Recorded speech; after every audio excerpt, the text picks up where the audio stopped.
Welcome to Oriental AM, your source for the latest happenings in Gensokyo and beyond. Broadcasting to you pre-recorded from somewhere on Yokai Mountain, and now, your host, MC. Hello, and welcome back to Oriental AM. I am here today with Hazama Yuutou, also known as Sydney, and we're going to be talking about the demo, which just came out, the demo for Touhou 18. We just played it recently.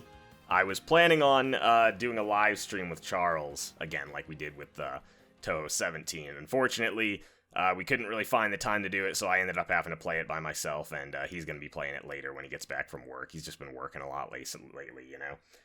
Well, anyway, so what have you thought about the demo so far, Sydney? What are you thinking?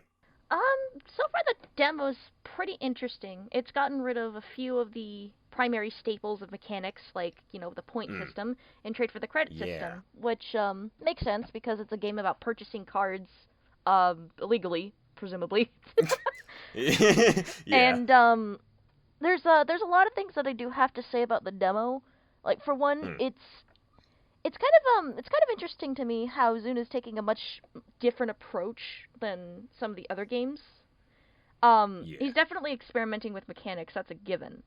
But I wonder if it's going to be a slightly harder game than usual, because what I've noticed in the gameplay that I've done of Unconnected Marketeers is the enemies take a lot more time to take down.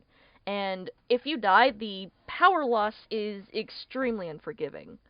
I wonder if that's just a value issue, but who knows? I have to say, so I have played the demo extensively, right? I wanted to make sure that I got everything down. So I've played once with each character at least, and I've played all 4 difficulty levels through to completion, right?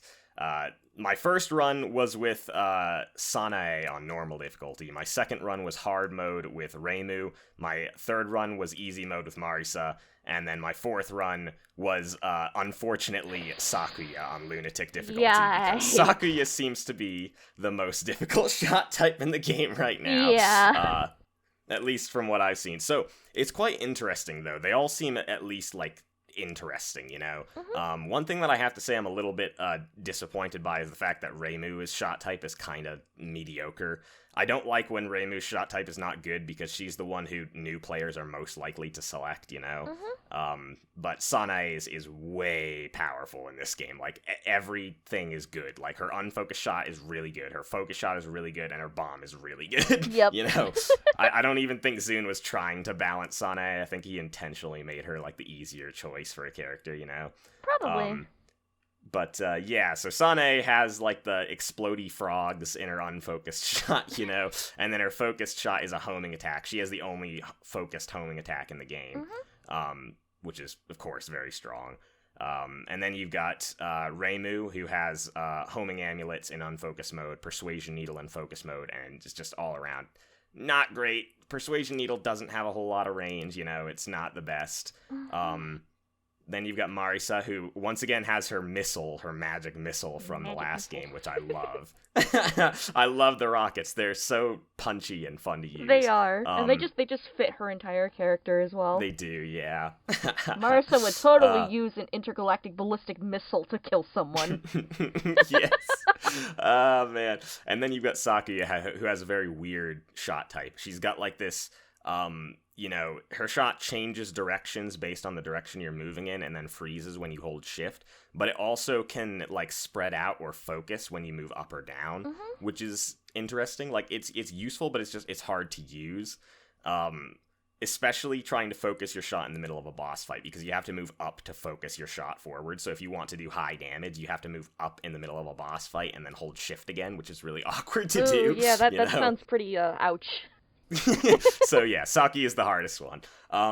Now the cards are quite interesting. There's a lot of variety here, and I had to say that one of my biggest fears with this game was that Zune was going to go overboard with the pattern difficulty and make it kind of like a Great Fairy Wars type of scenario where the patterns are practically undodgeable and you need the cards to be able to dodge them. Fortunately, though, most of the cards aren't even helping you dodge stuff, you know? Most of them don't do that. So you have various things so you have 3 different types of cards. You've got the active cards, which are basically like a special ability. You've got the equipment cards, which give you some form of extra attack. And then you've got the passive cards, which just do something passively. Yeah. Obviously. The equipment cards, you've got, like, my favorite one probably is the half-half spirit. That one cracks me up. It's apparently half of Youmuu's ghost half. Anyway. That's beautiful. Yes. How does that even it work? It follows you around. Yeah, I don't know. So it follows you around and it freezes in place when you hold shift. The first time that I tried this out, I was playing as Marisa, and I just thought that Marisa had like a bunch of stuff because she's got like the lasers in her unfocus mode, the missiles in focus mode, and then I was like, whoa, and she's got this thing following her around too. She's got like everything in one. But no, that was just the card I selected. I didn't realize. So yeah, Youmuu's ghost half. Anyway. Yep. All the cards are like related to some character or another, which I think is pretty interesting. It seems like honestly, Zune might be doing a callback to at least every single Windows character that's significant in his eyes. Yeah. Hopefully there's some PC98 bring back me my fuck. Yeah, probably not, but you can hope. Yeah, one can hope and have their dreams crushed. Right. Oh, man. But it's pretty interesting. So probably my favorite card that I've used so far is Touhou's Lucky Rabbit Paw, right? The rabbit's because foot, that right? one, yeah, because that gives you an extended bomb timer, which is very, very nice, very useful. That does sound useful. I haven't used that one yet. Yeah. So that's probably my favorite one. That one seems to be really good. Interestingly, one of the cards is Moko's Phoenix Tail, right? And the Phoenix Tail apparently gives you 3 lives when you select it. And this is the weird thing, right? So you can pick any card you want when you start the game. You get to select 2 cards, and it's like anything that you've unlocked in the past you can choose to have at the start of the game. Yeah. So I'm not sure. I don't think it counts as an item, right? Because rather than taking an actual card, you can also choose to get either an extra life, an extra bomb, some power items, or some more money, right? I don't think that it counts as an item, but if it does, you wouldn't be able to select it at the start. But if you can, this would mean that if you want to, you could start the game with 6 lives, kind of like in Imperishable Night, how you could adjust the live counter, which that would be pretty nice. That would be pretty nice. It might be a little broken for some, but definitely for beginners, that would be a good option. Because, people that aren't really, I guess, adequate at shoot 'em up, bullet hells, things like that. The unfortunate thing is that it costs 500 cash to unlock, which you can't really get until the end of the demo, like, at least. Yeah. So I haven't managed to unlock it yet, because I don't have enough money to buy it whenever it shows up, And that's something else I have to point out, is that the cards seem to be randomly chosen, and that is really not a good thing. There are definitely quite a few kinks that Zoo needs to work out in this game, as all demos, obviously. I don't know if you've heard about the shoplifting glitch. Oh. The shoplifting glitch, I don't know the specifics. You're kind of stuck at the card purchase screen, right? At the end of the level. Yeah. And you can just purchase a card as many times as you want, but you cannot move on. Oh, okay. I have not had that happen to me. I did have one other bug, though. The 3rd stage boss gave me the middle finger, and instead of shooting bullets, just insta-killed me. Oh. I had that happen during one of my runs. Happen? What? I have no clue. She wasn't shooting any bullets, and every time my invincibility frames wore out, I just insta-died. Ooh. Oh, man, yikes. I hope... That cracked me up. Because there is a day 1 patch. I hope that Zune did patch that out, because that's a yikes. That's very reminiscent, actually, of the memory frame glitch in Mystic Square, where... you're fighting Yuki and Mai, and they shoot those cheetah lasers at you. And if you kill them on the exact frame they still have the cheetah lasers out, right? That frame data is saved, but it doesn't show up until the last boss, Shinki, like right at the beginning. And if I remember that. Yeah, if that frame data is still there, randomly you'll just just die out of nowhere. Yeah, I've seen it happen before. Oh man, it's so ridiculous. But yeah. So another really really good card is the Koishi's hat card, right? Because that one causes you to the first thing it says is not particularly useful, but it could be. It makes you immune to contact damage, essentially, so you can't die from running into a fairy. But the second effect is that you keep a lot more of your power when you die, right? So instead of losing like a full level of power, you only lose half a level. Okay, which is better than nothing. That's definitely the best card in the demo, considering how brutal the power loss is. Well, see, that's what I'm thinking right now, is that, like, if you want to have the easiest time possible at the moment, you pick Sane, and then you use Tei's card and Koishi's card, you know, and that way you lose less power when you die, you get extra invincibility frames. Another really good option, though, is the Dragon Pipe. Yeah, that one. Yeah. Because that gives you a life fragment every time you capture a spell card. Oh. That is another really good one. Well, that's completely useless to me, because I run into every bullet that I see. Oh, man. Yeah, so about the difficulty, right? I think that as it stands right now, it's pretty moderate as long as you're playing a Sane, right? Yeah. As long as you're playing a Sane, it seems like it's not that bad. Yeah, it's doable as Sane. Some of the other characters definitely have a harder time, especially Sakura. Yeah. I played the game on normal, and I had a noticeably harder time kind of getting used to some of the spell cards than I would in, like, let's say, Wily Beast and Weakest Creature. I love that game so much. Yeah. It's a good one. I think I will say this, I'm applauding Zune for the way he's implementing the spell patterns now, because they just look so gosh darn beautiful. The patterns, the way they move, the way they kind of, like, spiral out now is just super pretty. Zune has definitely gotten better at maths. Because I definitely know that coding for, like, bullet hells in Denmaku certainly isn't easy. I've tried, and God knows I've tried, but Jesus Christ, I cannot do it. Yeah, I can't imagine it would be easy. So, yeah, and I have to say that, like, the patterns, they look nice, and they also are pretty fun to dodge. I like it a lot, but I have to say also, I still don't think this is going to be a particularly beginner-friendly game. Yeah. I think that if the Phoenix Tail was available from the beginning, that would be nice, you know? But because it isn't, it's, like, it's hard to say. And also, I don't know for sure. I said this already. If it's an item, you won't be able to pick it from the start. I don't really know because I haven't been able to get it. But anyway, yeah. So it seems like, because I did play on easy mode as well. I tried that just to see what that was like, and I think that the patterns, like, obviously I didn't have any trouble with it, but I think that they're fast enough, like, the bullets are fast enough, and they come at weird angles, and I definitely think it's the type of thing that would have absolutely destroyed me when I was new to the game, you know? Like, I don't think this is going to be a very beginner-friendly game. Oh, trust me, it even destroyed with, like, me, and I played on normal. Yeah. I played most of my runs on hard mode, because after I did all the difficulties, I played hard several times over. And so, you know, you can never know these days with Zune, because I remember playing the demo for Hidden Star in 4 Seasons and thinking, wow, this is super easy. I can even manage Lunatic just fine, and it's pretty fun as well.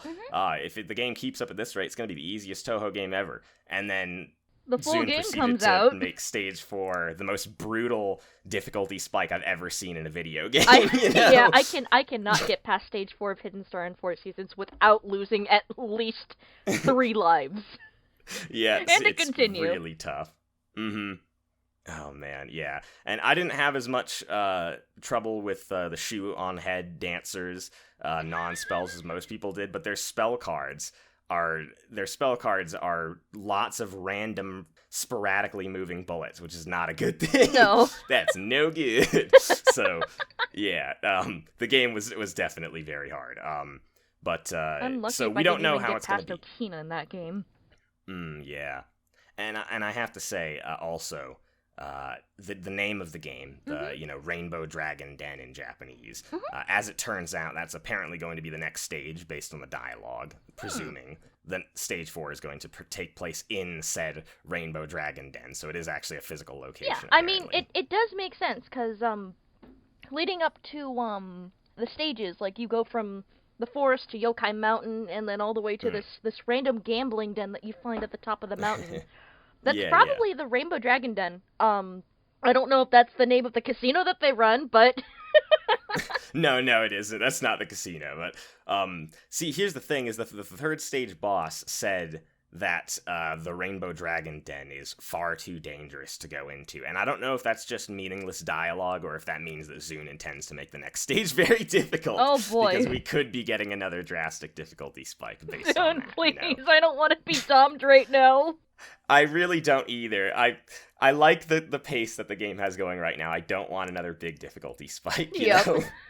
I like smooth difficulty curves. And I just don't want Zune to overcompensate for the abilities, you know? Like, because we have the abilities, I don't want Zune to expect people to rely on the abilities to be able to dodge things. Oh, yeah, 'cause that would absolutely. suck. Because we don't have all the cards, so there might be cards that help with dodging, and Yeah. that could mean that the patterns are going to get worse, you know? Yeah. I definitely don't want to have to rely on, like, you know, all of the card effects to try to, like, at least get past the stage with one life. Yeah, I don't either.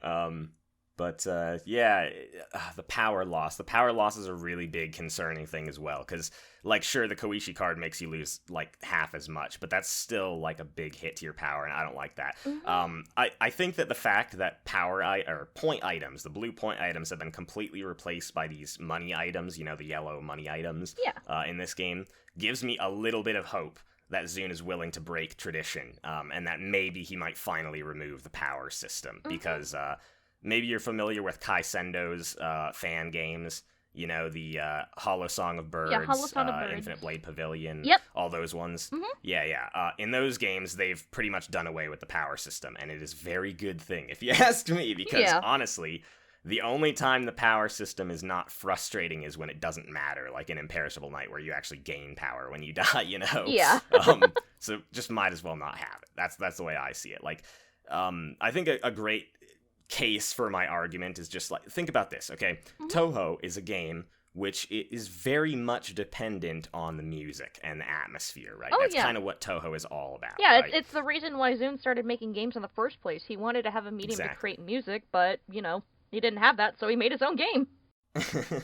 Yeah, he said that the games are almost like a carrier for his music, you know? Yeah. But anyway, yeah, so that's a big part of it, right? So what happens when you have a boss fight, like, say, Byakuren, right? Where it has this big musical build-up around certain spell cards, and it's all fit to time perfectly and all that. And when you die, you lose so much power that everything goes out of sync. Is that a good idea? Of course it's not. It's terrible. You lose so much power in UFO, and it causes everything to get all messed up. You know, all the musical timing gets thrown off. So I don't like that. I don't like the power system at all. I think it should just be completely abolished. But yeah, and this game also has a pretty unforgiving power drop, and I think that's just for the Koishi card to exist, pretty much. I'm hoping that the brutal power drop is specifically because of the fact that Zune sometimes does input the wrong values into his code. Like, for example, Marisa in Mountain of Faith, right? Oh, yeah. He accidentally put 2 zeros instead of 1. And you see where that got us with a fucking broken Marisa that moves everything down. Yeah, I know. Man. I don't think that's the case, though, just because, like, this has happened in the past, you know, both Subterranean Animism and Undefined Fantastic Object made you lose a full level of power when you died as well, which yeah, is that is really true. Sucky. But, yeah, so that's how it is. It's pretty fun. At the moment, the cards are cool. I like a lot of the concept. I like the character designs. The character designs are pretty good. Let's actually talk about the characters real quick, because they're very interesting. They are. Really like the direction that Zune is taking with the character designs. First of all, darker skin. They no longer look like they have what's it called? The yellow skin disease. More varied color palettes, while also staying within limitations of complementary, which is very, very nice. It's awesome. And I like the fact that he's bringing back some of the old species that he used for previous games, like the Kappa. And we even get to see a mountain Kappa in that regard, which is awesome. Mike Gotoki, Kotokuji, Mike Gotokuji. Yeah, Mike. I really love the idea, the concept of her character. Because the entire thing about her is that, the typical lucky cat is pure white, right? And they bring people good luck, fortune, and customers. Mike is different from that, in which she can only bring fortune or customers, but never both at the same time. And the fact that she was kind of ostracized for being a calico instead of a white cat, that's actually a pretty cool idea, honestly. Yeah. Because it shows that Gensokyo isn't all sunshine and rainbows, and there are these, internal affairs going on that may or may not leave most of its denizens unhappy. So I like the fact that she stands as an antithesis to that. That's amazing. She's great. Yeah. Takane Yamashiro. She is very adorable. She looks like Kuishi, which is a plus. She wears camo, which is amazing. And just the way the complementary colors work with the skin tone is just so good. She definitely looks like a tree. I think the outfit was how I immediately could tell that she was a Kappa, They just... That's what they look like, I guess. Bunches of pockets, the key in the middle, the giant fuck-all backpack. Yeah. The idea that Takane is capable of manipulating forest chi, that's kind of cool, actually, because I don't think we've really seen a kappa that can manipulate chi, which is interesting. Yeah. She's definitely the nicer of the mountain kappa, which is obvious from Hiromake. It's kind of interesting how the mountain kappa and the water kappa have this sort of business rivalry but cooperation going on. They absolutely fucking playfully hate each other, but they still depend on each other for financing, things like that. It's a nice dynamic, and I like that. Yeah. Sanyo Komakusa, right? Fucking Yorihime looking motherfucker. That's also my immediate thought was that it's Yorihime 2.0. She is very pretty. Easily the prettiest out of all of the designs for the characters. And I think that that ties in really well with who she is, because she's referred to as Komakusa Dayu. And Dayu is actually the highest rank of the highest order of consorts. Or is it consorts? Courtesans. I'm an idiot. Okay. Courtesans are prostitutes. So we may have our first solo prostitute. Oh, jeez. The fans are gonna go fucking crazy. Oh, man.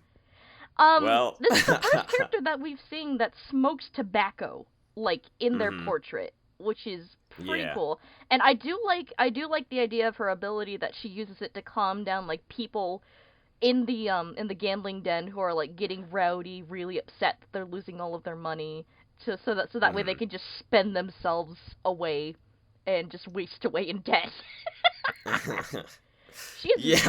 She's an interesting one. She is. I definitely really like the color choices on her. Even though she looks like Yorihime, the color choices are beautiful. Yeah. Oh, man. Who would you say is your favorite character out of the three, actually?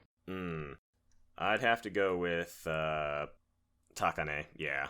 Good choice. Takane's really cute. I like her, too. Yeah. I love her poofy hair. It makes me really happy that Zun's experimenting with this art, because now the hair has body! Yeah. It looks full! I'm happy! Yeah. Well, I think that's all I have to say about the game right now, anyway. Yeah. Hopefully Zun doesn't screw this one up. Yeah. It's looking pretty good so far, but we'll have to wait and see. I mean, he's already introduced a day one patch, so... Yeah, that's good. He's at least vigilant. Thank you for listening to Oriental AM. We hope you're enjoying this installment.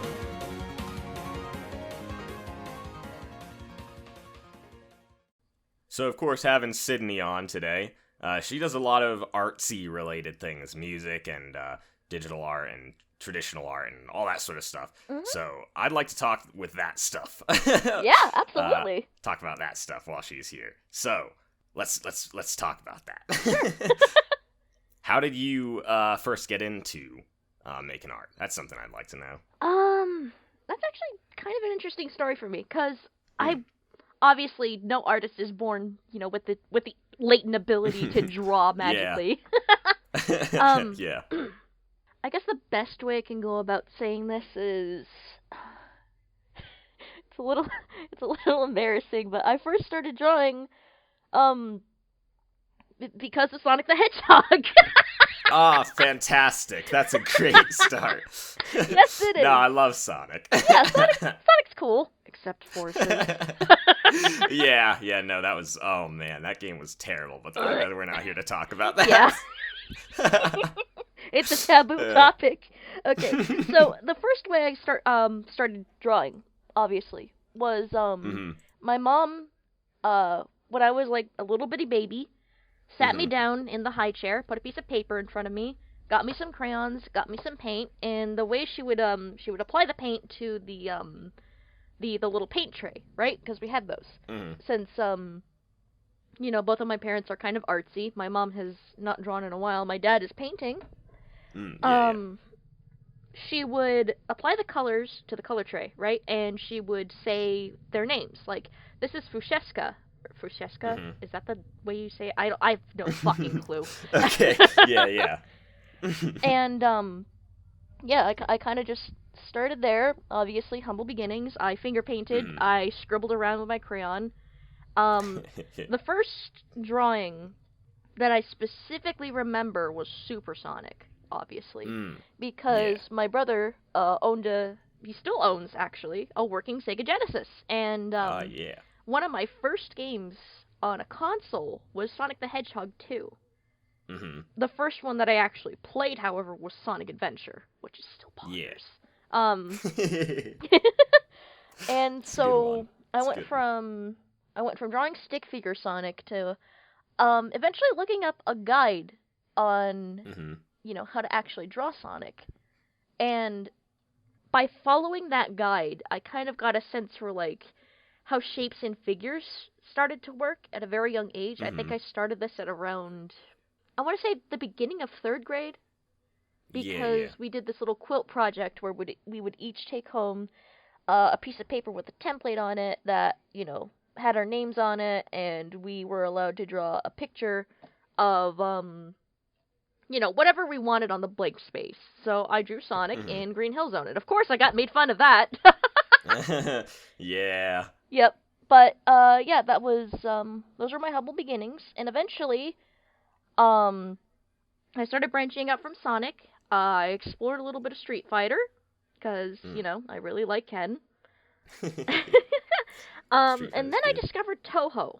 Touhou was really the thing that got me really interested to draw, because until that point, I hadn't really ever looked at fan art before.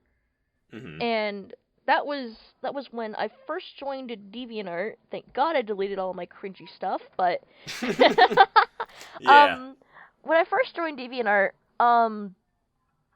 that was around the time I started kind of exploring the internet a little bit more for art. Places like, Tumblr, Pixiv, just Google Images, things like that. And I remember being really, really intrigued by how some of the pictures looked. And eventually, on my days on Tumblr, as, a role player, I grew to really, really admire this one specific, two specific artists, really. One is somebody who I affectionately refer to as Skelly. He goes by Xmerk, or yours truly Xmerk, on the internet nowadays. He draws amazing Dragon Ball artwork. Like, holy fucking shit, that man can draw a beefcake. And the other one was somebody that I'm friends with, known as Mima-sama. And Mima-sama obviously really likes Mima from Touhou.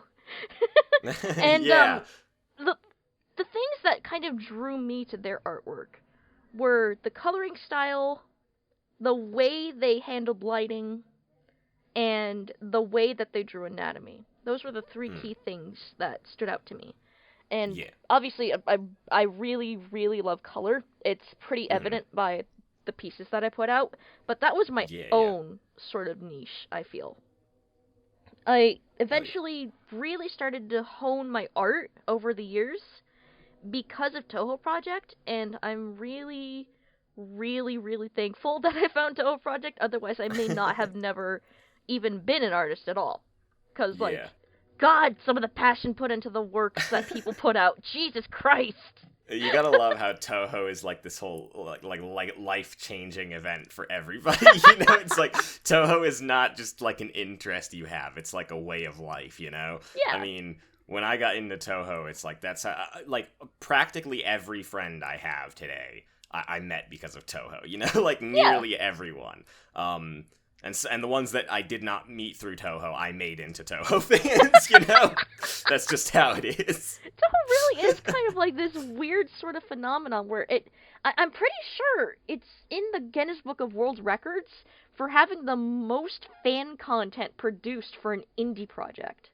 Yeah, well, it certainly is. I mean, it's just like so much about it. It's just so fantastical and wonderful. You know, the world of Gensokyo is such an awesome world, and it's got so many characters and just like I really love Touhou lore. I love all the little stuff and things, but we're not gonna talk about that. Let's not get into that. We're talking about art. It's okay. But yeah, I don't really know what it was about Touhou that kind of drew me into the art side of things, but I think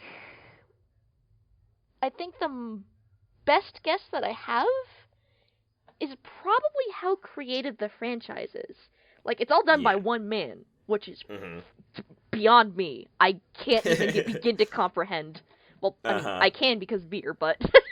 The fact that one man, right, can make all of these games, all of these pieces of music, and all of these characters based on that music, with designs that don't look like each other. No one design is the same. No character is the same. Yeah, they're really interesting. That really stood out to me because, you know, I've played a lot of games because I'm a lonely bastard.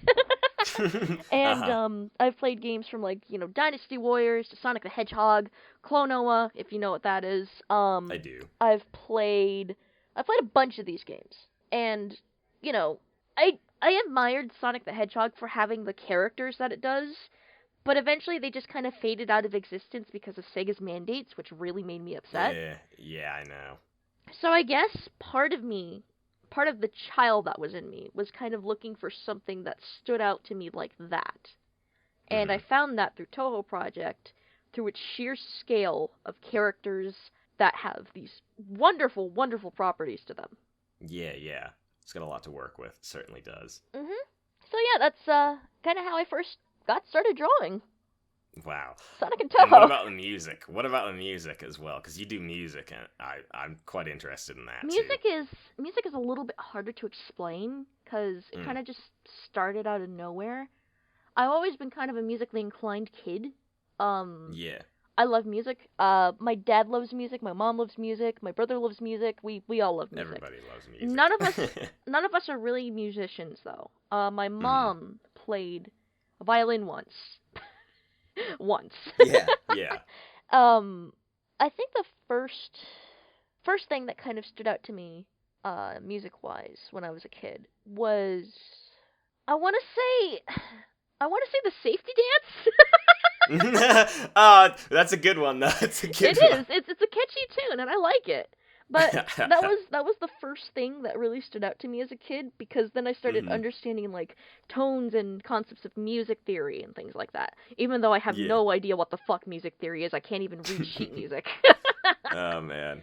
So, my mom one day bought me a learn to play keyboard, which is one of those musical keyboards that's like a piano. I kind of started tinkering around with it a little bit. I never really used it when I was that young, because, you know, I had no fucking clue what I was doing. The most I could do was play Twinkle Twinkle Little Star with one finger, and that was it. Wonderful. When I got into Sonic, well, I was already into Sonic, but when I was really, like, into the music of Sonic the Hedgehog, because the music for that series is still fantastic to this day. Very nice. Except Forces. Except Forces. Seriously. Yep. Anyway. But, the music stood out to me in the sense that it had, like, all of these bits of passion in them, right? Like, there was obviously a lot of love and effort put into each piece of music for the franchise. And I think that's what really sets apart most video game music from, like, modern day music, because nowadays modern day music is about sex, underwear, and, oh, I fucked your wife, you're a cuck. Yeah. Oh, jeez. Yes, indeed. I don't like modern music at all. I don't either. Which is exactly why I am an uncultured swine when people ask me about what my favorite song is, but, Yeah, the last generation of pop music that I liked at all was probably early 2000s. Yeah. It was pretty alright, but I think even then it was starting to decline. My favorite era is 80s music. Oh, like man. 70s and 80s. That's a pretty good era. My favorite era, personally, is noir. Oh, yeah. There's just something so nice about, like, that nostalgic feeling that you get from old radio music that you weren't even alive to hear when it was released. Oh, yeah, definitely. But, yeah. I don't like modern music nowadays. I mean, sure, I'll listen to things like Baby Metal. Pretty cool. Awesome stuff. Godsmack. It's a really awesome band. I'm not sure if they still do stuff anymore. Claire S. I don't know how to say their name, but they made the opening for Madoka Magica. I love their stuff. Yeah. Yeah. Those are the kind of things that I listen to, and I guess people sometimes find that is weird because I'm not. Oh yeah, I mean, J-pop is still pretty good today, though. Yeah, I think J-pop is good. There's a lot of good stuff. K-pop is pretty good too, but I don't dare touch that subject because of K-pop stans.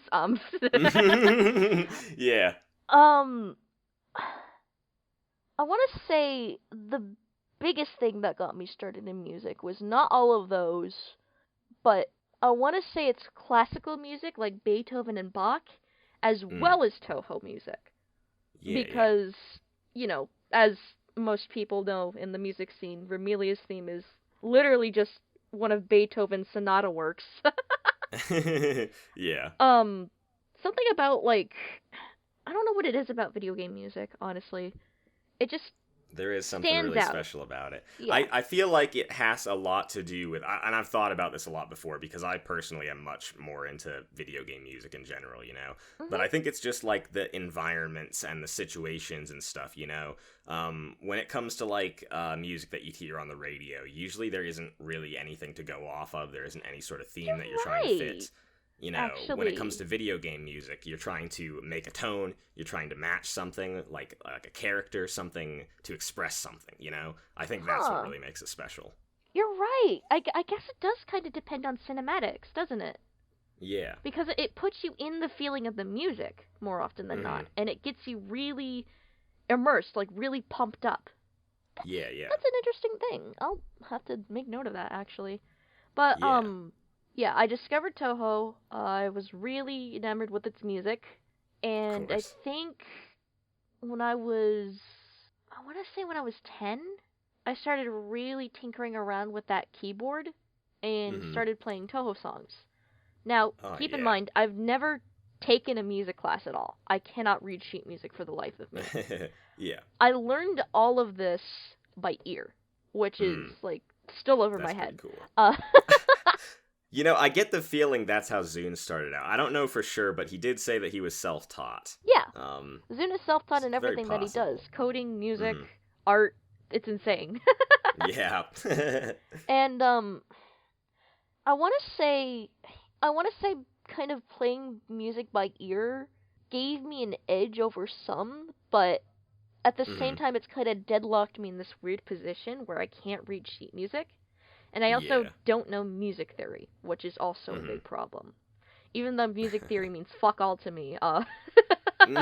Yeah, and see, I'm kind of the same way. I get the feeling that if you were to learn something like that, if you were to learn sort of what's expected of music, that might possibly damage creative freedom, the way I see it. You know, there's a possibility that it could kind of like, you're never going to think the same way again if you hear this sort of stuff. Actually, that did happen to me with my artwork, in a sense, because, yeah?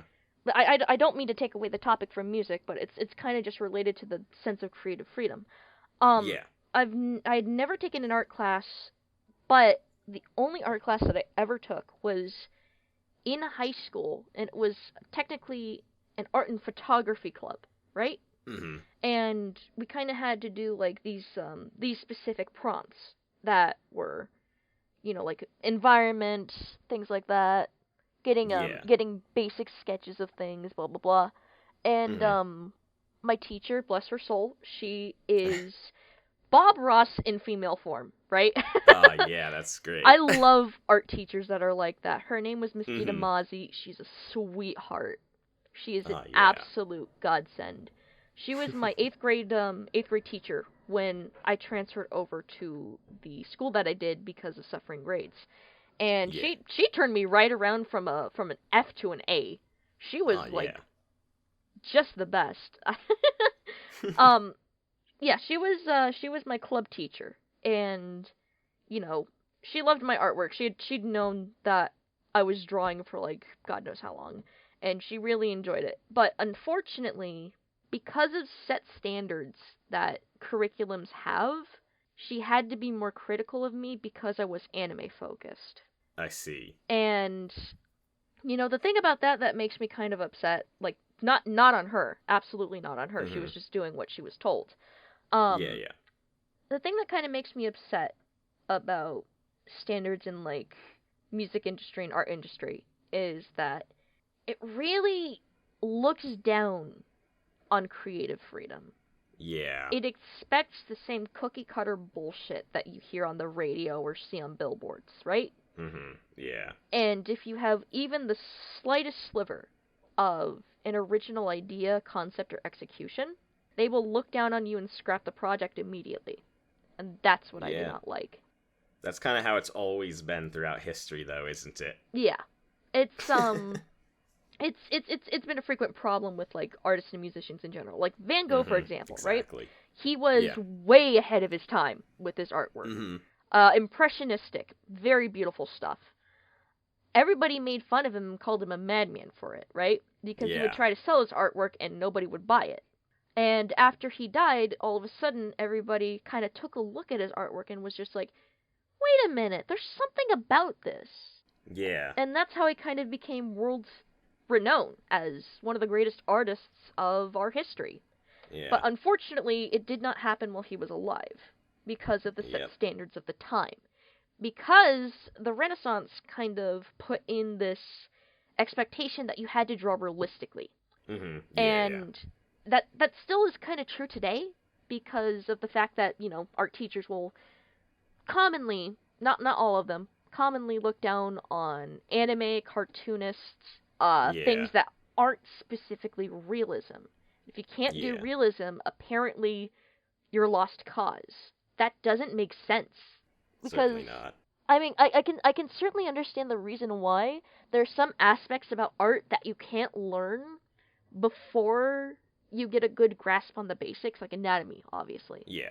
But isn't that kind of, what's the word, pompous to expect? Restrictive. Yeah. Yeah. It's not very good. And me personally, you know, I mean, I lean heavily towards the unrealistic. My favorite art style ever is like Space Patrol Luluco, you know, like Hell that type yeah. of like, thick lining, that type of thing. I love that so much. Good taste. Yeah, it's kind of that standard that Mm-hmm. really kills inspiration for a lot of people, and I mean it's kind of killed inspiration for me in the music sense because, you know, I'm a variety composer when it comes to music. Mm-hmm. I make Touhou arrangements and I also make arrangements of my own, right? Yeah. Touhou style specifically is kind of a hard niche to fill because you have to have the specific hardware, the specific software, the VSTs, all of that, the instruments. Oh, yeah. And it can get really, really expensive unless you're like okay. I think my most expensive investment was the SD90 because you know that was actually a birthday gift from my mom. It was $300, I think, when Mom purchased it. Nowadays, because it's out of production, it can go from $500 to $1,000. Oh, man. And I have no idea cool why you the fuck have it. Roland put it out of production if they're not going to make a VST for it. Like, goddamn, guys. Damn. You're missing investment.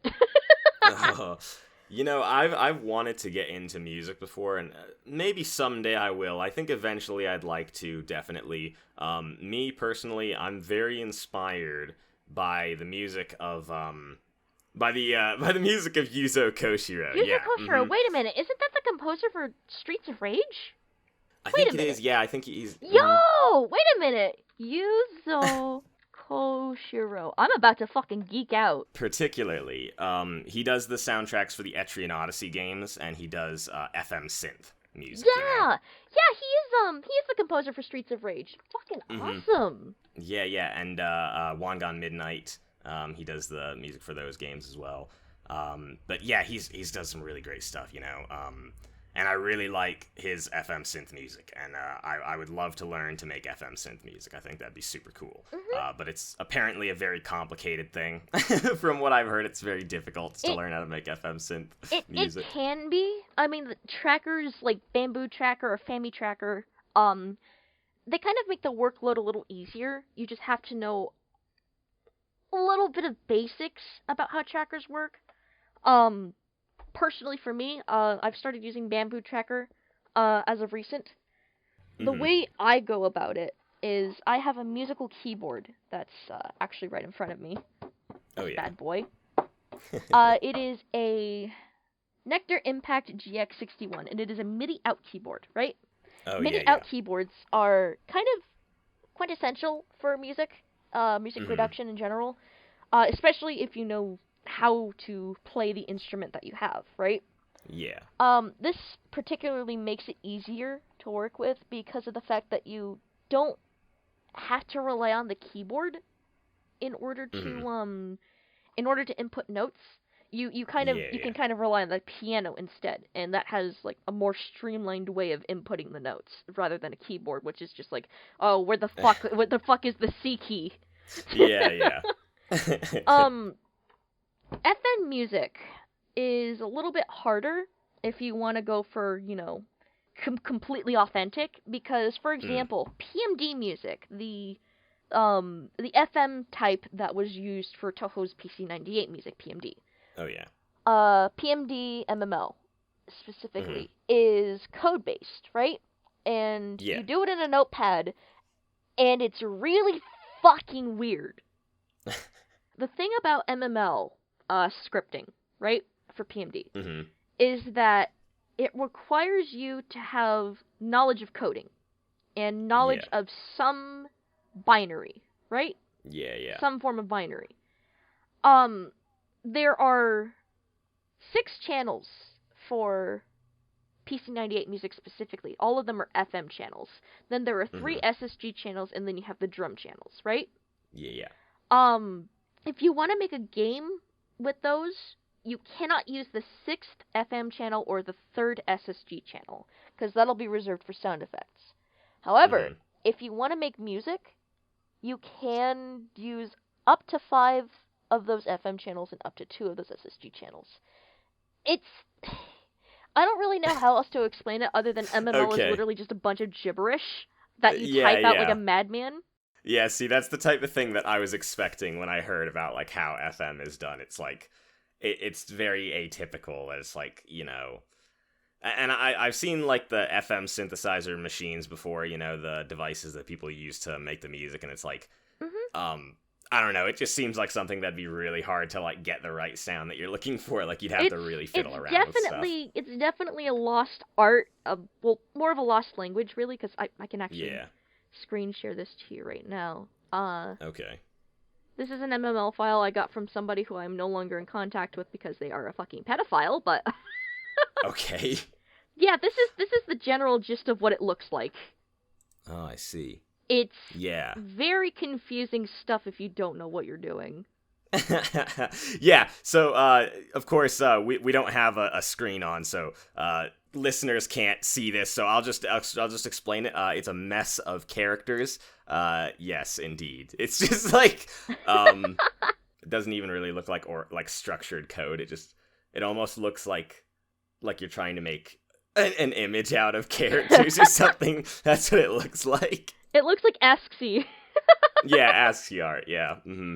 Yeah, that's what I was kind of thinking. that's kind of the general gist of it. FM music for authentic, really fucking hard. It's a lost language because it was for older consoles and computers like the PC-98. Yeah. I would not recommend getting into it unless you have an extensive knowledge of computers. Okay. One of the things that I do want to talk about in terms of music is kind of the community that some fan music circles have, right? Mm-hmm. Obviously, with anything, you're gonna have some competition. You don't really get that often in the art community. The music community, however, is vicious as hell. Yeah. It's a problem more often than not, specifically with the Touhou composer side, right? Obviously, you have really good people, really amazing musicians, but some of them can be a little egotistical with their knowledge, let's say. Yeah. Some of them, if you show off your work and ask for critique, some of them will say, "Hey, this sounds like egoistic flowers from Antinomy of Common Flowers." Look at me, I'm smart. Yeah. Mm-hmm. And that really just kind of discourages you sometimes. I know it's discouraged me, having things compared to existing things. But the thing that people need to understand is that not everything exists in a vacuum. There's obviously going to be some basis for melodies, some basis for countermeasures, blah, blah, blah. Mm-hmm. Nothing is going to be completely original. Mm-hmm. That's something that specifically the Touhou composing side really needs to know. I've been in it for a couple years. It's atrocious. Please do not get into that community. Okay. Yeah, no. Unfortunately, I've been finding that I don't really want to get in Touhou-related communities in general as of recent. I'm not going to do any name dropping, but I've been around some pretty not so great communities as of recent. Yeah. And Charles as well. He's been telling me stories, you know. Well. Mm-hmm. There's good people out there, you know, but I think that certain communities bring out the worst in people. Yeah, it's just absolutely. How it goes. It can definitely happen, especially since, like, you know, the negatives are more vocal than the positives, unfortunately. Our chemistry in our mind is naturally attracted to the negative. I have no idea why. God, why have you created me to suffer? God left me unfinished. Anyway. Oh my god. Oh, yeah. So I want to talk a little bit more about your art as well, sure. Before we end this. I particularly like that you've done quite a lot of very stylistic stuff. I remember seeing some, like, scroll-type stuff that you've done, like a sort of ancient Asian sort of style, you know? Yukikule, yeah. Mm-hmm. Yeah. You've done, like, the PC-98 style. You are really good at mimicking Zoon's, like, PC-98 style as well. Looks very authentic, I must say. Thank you. I appreciate that. Yeah. And that is pretty cool. Mm-hmm. It's kind of hard to mimic a style, I've noticed for most artists, because... Yeah. There is some demand for it, but not necessarily a whole lot. But if you can do it, it's an absolute godsend blessing for most people. I can especially tell you that sometimes when you're first getting into drawing a specific style, it can be really, really difficult. But as you kind of work with it, you kind of start to understand the principles that went into it, you know, the techniques, the various brush strokes, everything. I sound like a fucking wizard, probably. Wizard, yeah. Go on. There's really no good way to describe this other than the fact that it's kind of one of those things that improves with time and experience. Like I said, there is no way you are born with the latent ability to draw something. A lot of people seem to mistake that as, like, talent, but no, it's just a lot of hard work. And that's kind of how I got so good at mimicking the PC-98 art style, because, I kind of grew an understanding for the palette, what kind of colors that I needed to use, the 16-bit palette limit, things like that. The specific image dimensions for the portraits, and blah, blah, blah. And with that, I can kind of start doing things that are of my own tastes instead of, like, just sticking to Zune's. Yeah.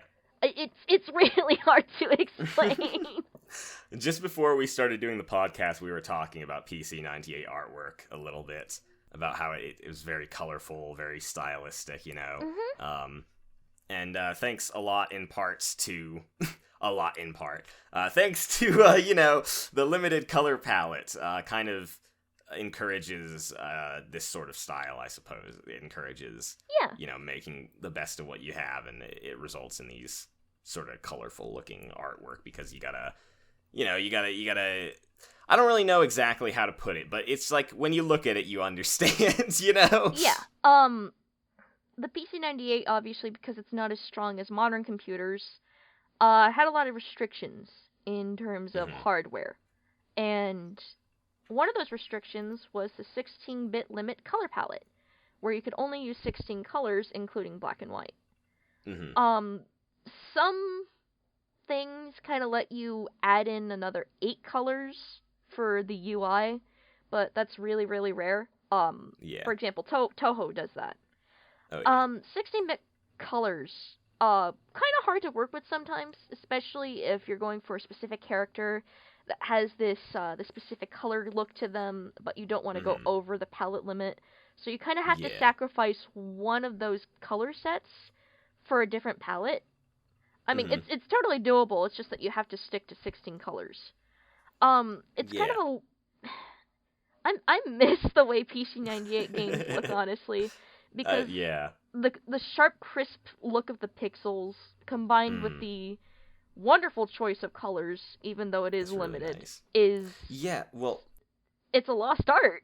I thought about it, and I think that part of the reason why things tend to look so colorful is because of the limited colors means that there's not much room for shading potential, right? And so this is probably why, say, like, take Reimu, for example. She has, like, black or brown hair now. Yeah. Depends on what mood Zune's in, I guess. But, back in PC98, she had purple hair. And I think that is definitely due to the limitations of PC98, just because if you wanted to do black, it would be, like, pitch black all the way through, Like, it's kind of hard to do black in PC98, which is probably, black and white being more limited is probably a big contribution to the colorfulness of PC98's art, isn't it? It definitely is, absolutely. And I can tell you from experience that it is fucking hard as shit to use black. Yeah. It's kind of one of those things, especially considering if you look at Zune's backgrounds, right? Most of them consist of some shade of black, right? Yeah. The extra stage for Lotus Land Story kind of breaks this rule a little bit, because it's mostly a shade of purple that isn't used in the normal color palette, which is interesting to me. The biggest thing about the usage of black is that if you have a black background and then have a sprite with black toning above it, it's hard to see that sprite. And that's most prominent in Zune's Highly Responsive to Prayers, because in that game, the character sprite for Reimu has black hair. And it kind of has an inconsistency where the portraits that you see of her have purple hair. I'm wondering if Zune, the reason why he transitioned to purple hair was because he wanted Reimu's hair to be black, but because of the limitations, he couldn't. Yeah. You have to consider that as well, especially because, you can kind of put an outline around the character that's, like, white or another color to show that they have black hair, but they aren't blending into the background. But that kind of, looks off. Yeah, it does. There's no real good way to go about black hair unless you do, like, dithering. And even then, that's really hard to pull off. Yeah. And surely that would take up a good amount of the color space to attempt to do something like that. Yeah. I mean, it doesn't if you're within the color limitations, but I can show an example. this Yomu that I did has a black and purple gradient, right? And I specifically did that because those are the darkest colors in the palette, and I didn't want to, I didn't want it to mesh in with, like, let's say a black background as much, so I wanted there to be some indication that there was something there, like a ribbon. Yeah, and so it ends up looking like it's just kind of shiny, I guess, Well, more of a satin close to right. sort of fabric. Yeah. So, like, semi-translucent, that type of thing. It's really hard to do. And another good example that I have is with the sprite that I did for Lyrica, where I did just, like, all-around dithering with some, some additions for, like, lighting and stuff. It looks weird. It's definitely doable, but it just doesn't come out the way that you would expect. Yeah, it's like we keep saying. Everything just kind of ends up looking more colorful, I guess. I don't know. It's interesting. A good account that posts pictures of PC98 screenshots every 4 hours that I follow on Twitter is PC98bot. That is at PC98_bot. And God, it's such a lost art. What the hell? Can we get this back? We don't even have the limitations anymore. We can do better. Yeah, exactly. This is where it ends for you, Sanae. I've assembled all 5 special cards, all 5 pieces of the puzzle. Hakare God, obliterate! So, over the past year, VTubers have really exploded in popularity. It became a really big thing, and so it's kind of become its own medium, I would say, that it's very different from other forms of entertainment, in how it all works together and how they interact with the audience and that sort of thing, It's like, the guy, what's his face from Hollow Live? Yagu. Yago, Yago. Yep. I think he said it best, was that it doesn't really matter what you look like, that you can be a VTuber and you don't really have to follow the sort of, like, industry standards for being an entertainer, It's like, it's only about the personality, that's all they look for when hiring. And that is a very good thing, to have entertainers with very nice personalities. And unfortunately, as of recent, Jitomi Monoe of the group VOMS has been fired, right? Yeah. I'm not even gonna hide the fact that I cried. I did. Yeah. Because VOMS was such a perfect group, It really was. They were so tight-knit. And it felt, watching them, all 3 of them together, felt like watching an episode of Nichijou or something like that. The way their personalities bounced off of each other, I used to compare it to manzai comedy, that, like, a bokeh and tsukomi thing, but that's 2 people, right? There's 3 of them. I think a better comparison would be they were like Ed, and Eddie, right? And now Double D is gone. Yep. It's like the straight man's gone, and it's just terrible. I think I've always been very undecided on which of them was my favorite. I like them all so much, But I think now, I have to say Monoe might have been my favorite. She was probably my favorite to, like, just listen to in the background, and just, like, her streams were always very chilled out, I think. She has a very, like, calming tone of voice, and, oh man, she has so many nice little quirks, too, like the bachi bachi thing, and I love it. And she's gone now! God damn it. It's terrible. Had you heard about that before I mentioned it to you recently? No, not at all. I had not heard a single word about it. See, I found out about it kind of late, but while I was looking around, I found that Sydney was following the VOMS cast on Twitter, so I mentioned it to her, in case she hadn't heard, and apparently she hadn't. And, so I'm just really disappointed. It's like, it's so sad that it's over now, and it's just, it really sucks that kind of thing can happen, and that they delete, like, all the content when that happens. That just seems to be, like, that's the standard, and that's kind of scary, because I am an archivist myself. I'm very much an archivist. I want to save everything. I want to preserve everything, right? And the fact that they just, like, whenever the contract is terminated, it's just like, boom, whole channel, press the big Thanos snap button, you know, and it's gone. Yeah. It really sucks. And a lot of stuff has been saved, but it's all in, like, lower quality, and, you know, I mean, it's still not everything. Like, we don't have everything, you know? Mm-hmm.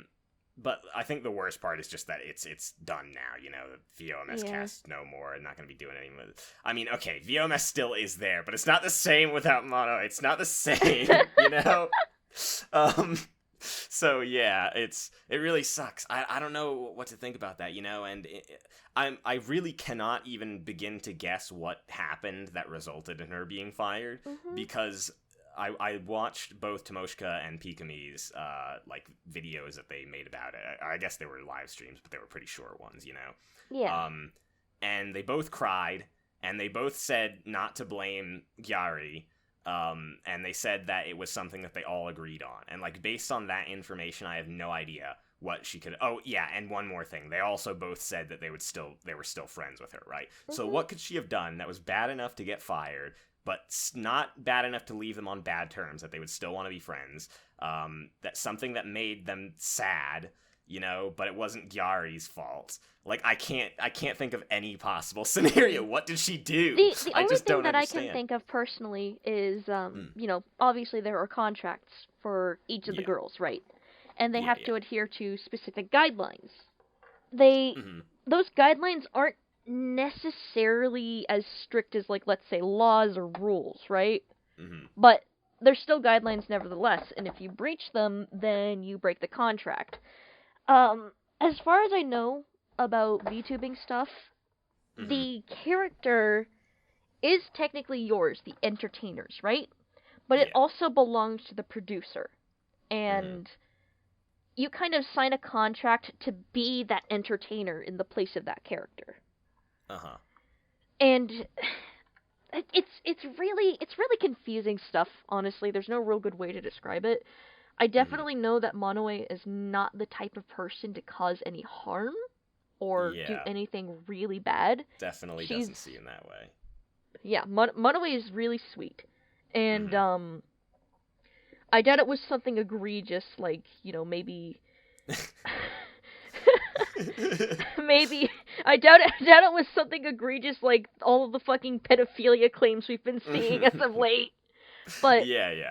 It's definitely still heartbreaking to see her, you know, have to leave her position. It's even more gut-wrenching that we don't get, you know, a specified reason for that, because all the announcement that Gyari posted said was that it was a serious breach of contract and nothing else. Yeah, exactly. It was a stonewalled kind of, you know, a stonewalled PSA as to what happened. And I kind of hate that, honestly. I know. I wish we could know what it was. And see, the thing as well is that if it was some sort of contract breach, you would think that somebody else would know about it. Like, I would think that, you know, for example, some VTubers in the past have been terminated because they accidentally revealed their real-life identity or something like that, you know? But that hasn't happened as far as I'm aware. I can't see anything that's, like, you know, something that would be, like, seriously concerning the security or whatever, you know? I don't like to speculate, but I think the biggest thing that I think the biggest guess that I have that violated her contract was that, you know, obviously every person has friends IRL, right? Or on the internet. Yeah. That obviously aren't related to the project in any way. What I speculate is that she told one of those friends that she was Monoe, right? Yeah. And she wasn't supposed to do that. Yeah, I mean, I guess that could have happened, you know? That is my best guess, nothing more, nothing less, and I hate that it has to be so vague. I know. And that could be, but also it's like, it's maybe you still would, but like the fact that both Pikami and Tomoshka were crying, that they seemed really upset about it, I feel like maybe they wouldn't have like reacted that sadly if that's what it was, but maybe it would be just because they're not going to be making videos anymore. But like, I don't know. I feel like that wouldn't tear you up so much, you know, if that's the Mhm. reason, that it was just like, oh, geez, that sucks. But Yeah. At the I same don't know. time, though, they're still friends, so it's definitely Hmm. not something egregious. Ugh, Yeah. I hate this. Yeah, I know, I hate it too. But whatever it is, it's a really sad thing that it's over now, and I couldn't buy any of them. I couldn't buy any of the merchandise. I would have really loved to get that Monoe hoodie. You know, that would have been amazing, or the like Oh yeah, jacket, absolutely. or something like that. But they're gone now. They're long gone. You will never be able to buy that for less than like 10,000 yen at this point. You know. Yeah. I feel Uh, I feel really bad for you because my golden goose, my personal baby, is still mm. in Voms, which is Pikami. I love Oh yeah. Pikami, but I also really loved Monoe as well, and I feel bad. I know. Like I said, I have a really hard time deciding between them because I like them all so much. Yeah. They've all got their own quirks. They've all got their own stuff that they add, and they were the best when they were all three of them together. You know, that was when they were at their best. But oh well. Unfortunately, we don't get that anymore. Nope. And it sucks. But yeah, so like VTuber stuff, you know, it's a pretty cool thing, but it's like I have so many concerns about it because of this whole like, you know, something happens and they just go bye forever. It's like, what's gonna happen to like all the rest of them, you know, like the Hollow Live cast, for example. Like, what's gonna happen if they just like retire? Are they gonna wipe the whole channel even if they didn't breach contract? That is a very valid concern. It's especially very valid to me because one of my top 3 Hololive girls that I like to watch is Kiryu Coco, right? Oh yeah, And of Kiryu course. Coco has been at the face of really bad harassment. China. Yep. Yeah. Fucking CCP. Uh-huh. In case you don't know, Kiryu Coco was showing her Google Analytics, right? Yeah. And showing the I've heard about statistics this. that she got. I'm just saying in general for the podcast. Yeah, go on. The thing that she got in trouble for, that also ended up shutting down Hololive China, was that on the Google Analytics map, it showed Taiwan as a different entity from China, and that's what they got mad about. What? Oh man, the Chinese government. Oh, it's a real comedy show, isn't it? It really is. It's sad. I really liked Spade. I really liked Spade from the China cast, you know.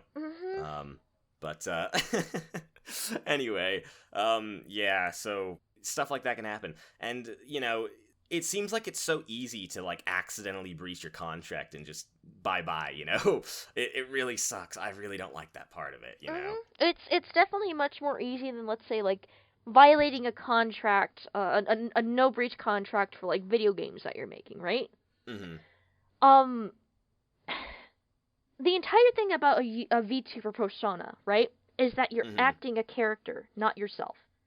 And you have to stay in character for as long as you are that character on the screen. Yeah. And if the illusion is ruined, then that automatically breaks the contract as far as I'm aware.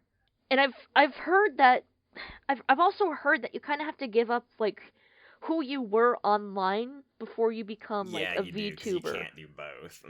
Especially for Hololive, and that's kind of why I want to be like a personal VTuber in the sense that I'm like.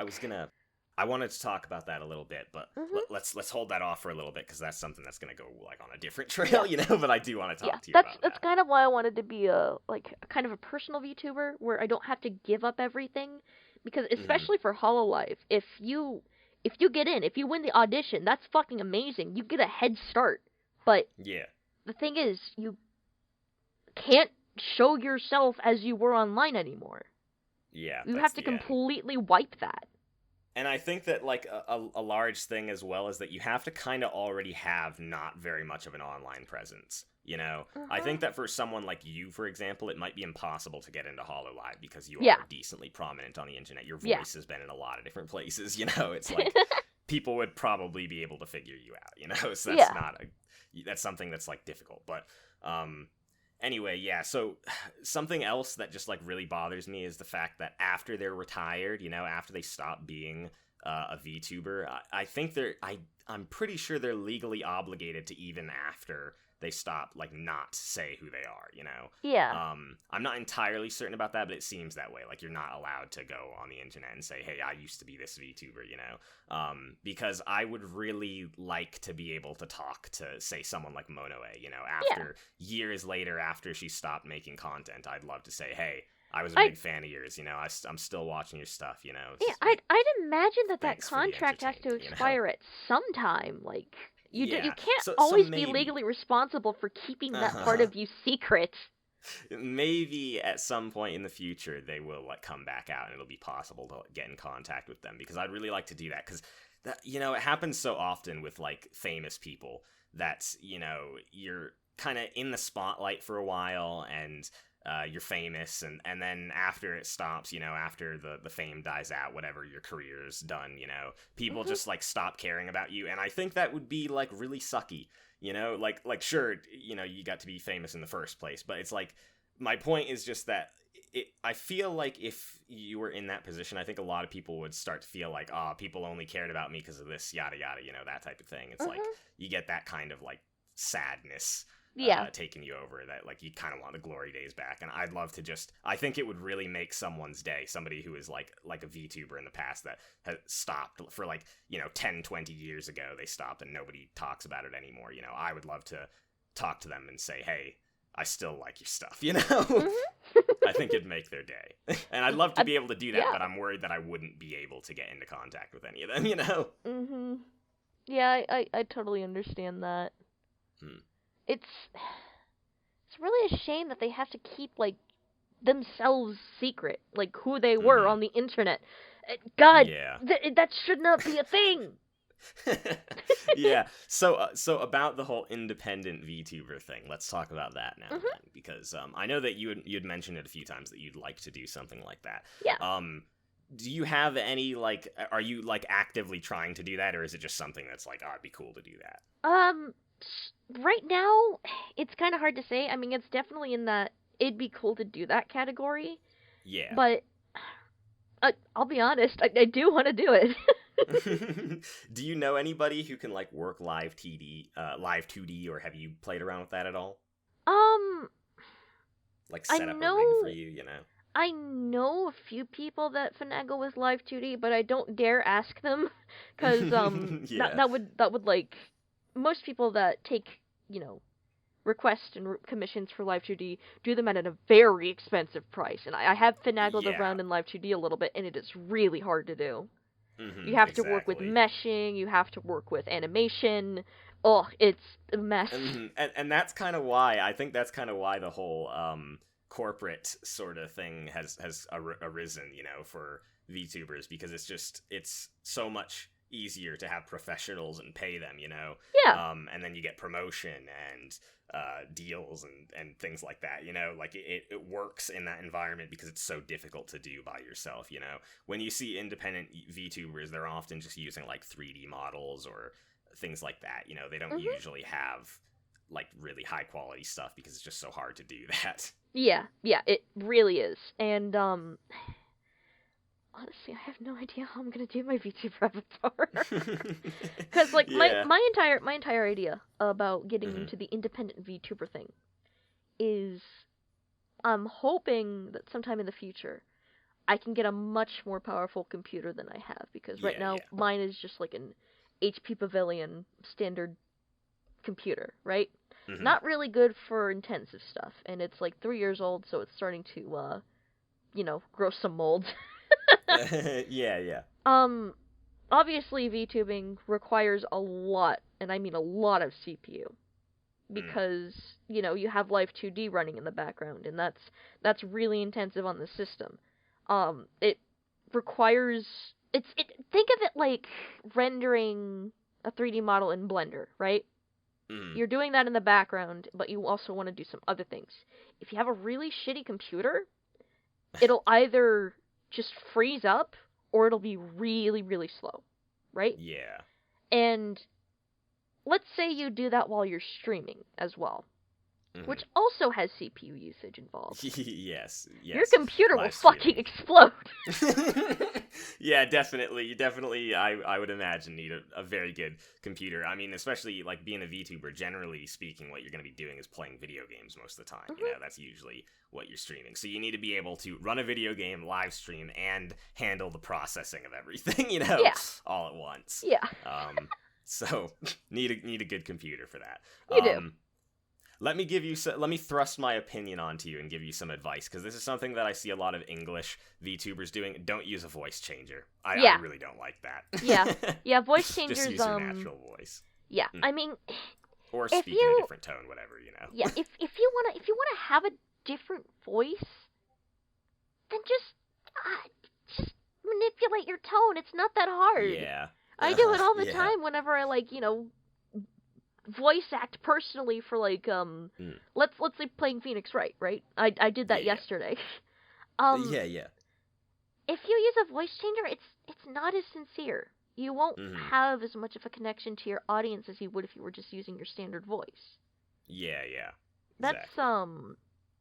That's something that I see a lot of Western VTubers that are independent do, and it's just not. It throws me. It's not. I don't like it. It's not That's natural. why I brought it up. Yeah. Yeah. It's like, me personally in general, you know, and this is not always the case, but I do lean towards higher pitched voices on females, you know? Yeah. And understandable. that's what usually happens with the voice changes. They usually try to go for the ugu anime voice, you know, and turn up the high pitch. But I would rather have a natural deep voice, you know, definitely. Yeah. So, yeah. There you go. That's what I think about that. What would you want to do? Sorry. If you got something to say. Oh, no. Go on ahead. Okay. What would you want to live stream, like, primarily? I could imagine, I'm just going to say now, art. Would you want to live stream art? Because that seems to fit. That definitely seems to fit the bill. Yeah, I would stream art in video games, definitely. I'd be like Calliope in that sense. Yeah. Oh, yeah. And what types of games, though? What do you think would be good for streaming? I don't really have like a standard genre for me, honestly, because one moment I'll be playing Ace Attorney, the next I'll be playing Muse Dash or Friday Night Funkin', and then I'll be playing Sonic Adventure, and then Among Us, and then hey, let's play some Gary's Mod. Oh heck yeah! Well, I mean that sounds pretty good to me. Yeah. Man. I've noticed that some VTubers do actually kind of have a specific kind of genre that they stick to. Which is, that's not bad, obviously, but it's kind of hard to stick to one thing. I kind of commend them definitely. on that. I would definitely want to do a lot of different things. I mean, right now I do live streams, and for the most part, it's always Touhou. You know, like, generally we do Touhou live streams, and that's just because... That's just what I like to live stream, I guess. I like to live stream Touhou because talking to people while I play Touhou makes me better at it, believe it or not. A lot of people are the opposite, but I think that for someone like me, who gets really tense very easily and, gets frustrated with the difficulty, you know, that it's impossible for me to be angry when I'm around friends. I think that is the case with me, right? Yep. So whereas if I was playing by myself and I'm trying to do something really difficult, like Lunatic or Extra, you know, something like that, that's just like, oh man, you're gonna die over and over again, it's gonna really piss you off, you know? Normally it would get to that point where I'm just like, I'm done with it, you know, after a few tries, I'm like, oh, this is getting annoying, you know, and I just stop. Yeah, I understand. I can just keep going. And I don't get bothered by failure when I'm playing around friends, you know? Of course, there's that classic Touhou effect. You get hit one time and then you lose your lives over and over again, you know? Like, you're going good for a long time, and then one hit and that kills everything, and now suddenly you keep screwing up, you know? Yep. And I don't get that happening as much when I'm doing live streams, you know? So it makes playing Touhou more enjoyable for me, and I like live streaming in general because... I like to just kind of archive conversations. I honestly do go back and listen to my own live streams. Oh yeah, don't worry. I do that too. Conversations and stuff. Yeah, and I like your live streams as well. Well, thank you. Yeah.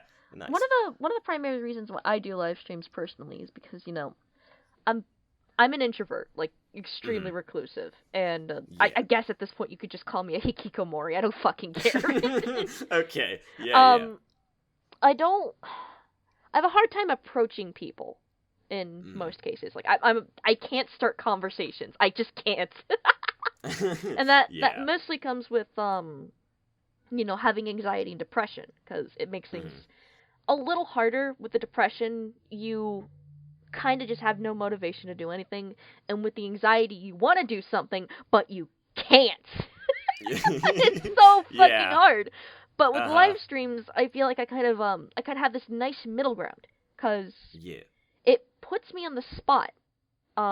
If somebody's like talking to me, and I can choose to respond to them, depending on how they behave, how they conduct themselves in chat. Of course, I've had the occasional fucking jackass, but live streaming is kind of like a nice social outlet, if that makes any sense. Because, you meet different people who, just kind of come there to chill, and depending on if they like your content or not, they'll come back, and you can interact with them more. It's kind of nice, and, you can live stream alone by yourself, but you technically don't feel alone, and I think that's nice. Yeah. It's a cool thing. I'm a big fan of live streaming. I think it's a good development in general. It is, absolutely. And, I honestly think that it should be a more widely accepted medium of entertainment. Absolutely. Because I know, like, for example, I have kind of a hard time with this. I know some people have short attention spans, and they just kind of can't, like, really sit there and listen, or everything just kind of zones out. Yeah. I feel like live streams are a little easier in that regard, because, I know people make YouTube videos that are like maybe 30 minutes to an hour to 4 hours long. I kind of have a hard time really tuning into that more than I do with live streams. Oh yeah. It's a niche, I guess, but it's a nice niche. It's becoming more popular as of recent, though. I think it was a lot. I would not feel wrong in saying that it's increased like tenfold in popularity within the past few years, Absolutely. It's a lot more common now. It is definitely a lot more common because of, like, big names getting more into live streaming. Like, one of my favorite YouTubers is more of a live streamer than he is, a video uploader. He takes, like, fucking a year to upload videos. His name's Soviet Womble. Great man, British, funny quips. Oh, yeah. It's also kind of an easier medium of entertainment compared to just, like, straight video editing and things like that. Because I know video editing takes a lot of time and hard work. For live streaming, you can just get it there done and quick, right? Yeah. And, you may feel awkward the first couple of times, but over time you'll start to get used to it, and you'll be able to be yourself more. Yeah, I have to say, live streaming is so much easier than, like, video stuff. Especially if you're someone like me who's very meticulous about stuff, where it's like with these podcasts, for example, I usually spend... I would say that for every 10 minutes of recording, I spend like 20 to 30 minutes editing, right? Yeah. 'Cause I'm very meticulous about it. And so, given that, and then go into live streaming where there's literally nothing you can really do to fix things up, and, like, there's no, like, post-processing to be done. It's kind of nice to just not have that option, you know what I mean? Yeah. Because if I can make it perfect, I'm gonna make it perfect. But if it's impossible, then that's just how it is. Yeah. When I can, I do the absolute bare minimum of video editing. It's definitely one of those things that's much harder to do. I have no idea how people do all the fancy effects. How the fuck even? Yeah. I guess that's kind of why VTubers have become so popular, because, video VTubers have kind of fallen out of popularity, like Kizuna Ai. I mean, she's still wonderful. She's the godmother of VTubing, practically. Yeah. But she's kind of fallen out of the spotlight in favor of Hololive more, because they're live streamers. And I think the main appeal of it is actually not only because is it a live stream, and it happens right then and there, but not only can you talk to them in the live stream, but you can rewatch it. Yeah. So yeah, that like interactivity is definitely a big part of it. I think another big part of it is the fact that they can do so much, because with if you're making videos, you have to do all the editing and stuff, you know. Yeah. But if you're just live streaming, once again, there's no editing to be done, you know. So you can do a lot more content. You know, the time that would be spent editing is instead done making more content. There is something to be said about the interactivity of the whole HoloLive thing, actually, because what I've noticed is that there are a lot of lonely dudes in the chat. Of course, yeah. I think that's kind of the reason why I don't really prefer HoloLive as much as I prefer VOMs.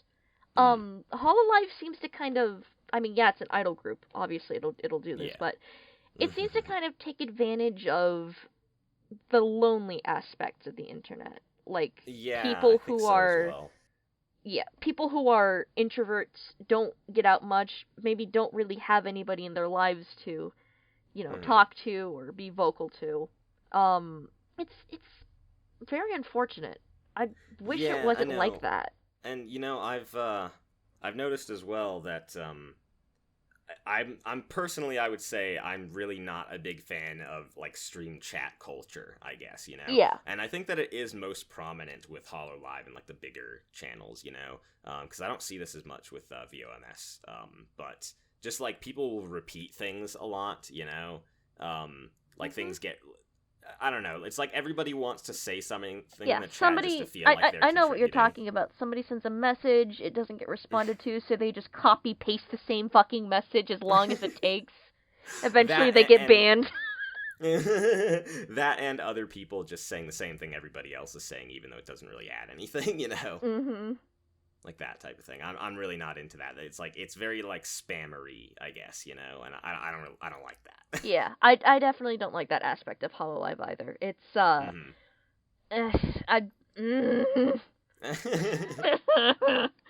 why do they have to use it to rise to fame? Why can't they be more like bombs? Yeah. Oh well. I think that covers the topic. Yeah. Well, I guess that wraps up the show for today. It's been a bit of a longer one, but thanks for tuning in. If you'd like to send us an email, it is theorientalelites@gmail.com. Anything you send us, we will read during this last segment. I forgot to check this time around, so maybe there's something there, and I missed it. But I'm pretty sure there's nothing there. But if there is something there right now, it'll be read on the next episode. So send us in anything you'd like for us to read, and we'll see you on the next episode. Yep. See ya!